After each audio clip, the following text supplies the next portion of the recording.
And people are like, oh, what are you going to talk about? I'm like, well, I like to eat. I like to eat. I mean, there are two topics that pretty much are pretty darn universally popular, right? Music and food. Who doesn't like to eat? Who, when they were 6 years old, liked to eat raw oysters? Raise your hand. Yeah, see, I love to eat raw oysters when I was a little kid, right? How about like chicken liver pate? When they're a little kid, yeah? So you get a couple, frog's legs as a little kid. See? All right, we get a few, right?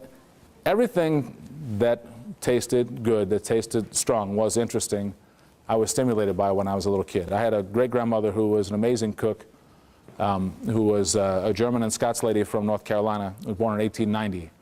And she was the eldest of 16, and she'd been going to the, and her mother passed away immediately after giving birth to 16 children. And she was the cook for that house. And so she'd been cooking since the turn of the last century. And I grew up going to market with her from when I was 5 or 6 years old. And I just thought everyone went and bought veal sweetbreads, or brains, or pig knuckles, or frogs.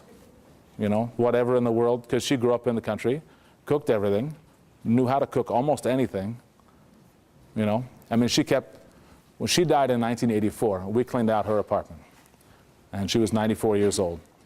The jars of animal fats stored and labeled underneath the sink were unbelievable. I mean, there were 7 different kinds of animal fats that she saved to make different things with. She made biscuits with goose fat, she made biscuits with duck fat. So I kind of come by, honestly, if it has real flavor, I'm very, very interested in it. My mother and grandmother both were not good cooks. They were super bad cooks, and their mother, grandmother, was super tyrannical. So pretty much chased them out of the kitchen. And so, but they both did pretty well. My grandmother especially was very attractive and married, and was from a society-ish kind of family, and had married a well-to-do young German boy, and so she had a lot of fancy parties, and she had a very good cook for her parties. And when I was a little kid, the first thing I wanted to do is what I did at my great-grandmother's house, which is go in the kitchen and see what she was doing, and help shucking clams and doing all that kind of stuff.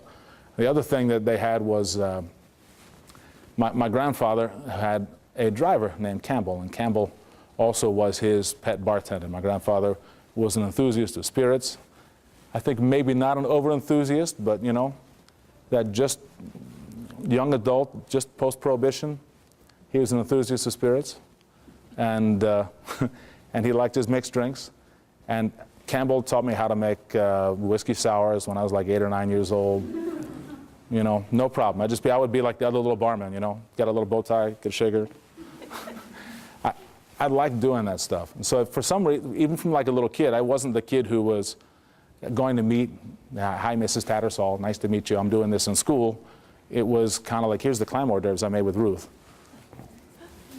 So that, I kind of come by, honestly, that's kind of all I know. My mother and my father split when I was pretty young. My brothers and I like to eat. I'm the eldest.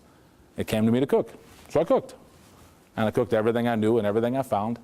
And, you know, that's probably, you know, and that meant peanut butter sandwiches sometimes, and that meant, you know, BLTs for dinner sometimes, and everything in between. And it did mean Saturday afternoon going to my great-grandmother's house and having a ridiculous meal that sustained me for probably a day and a half. And at 3 o'clock in the afternoon, like any good Southern woman would, serve dinner. And supper would be cold. And it kind of didn't matter what season either. She really never thought she had left North Carolina.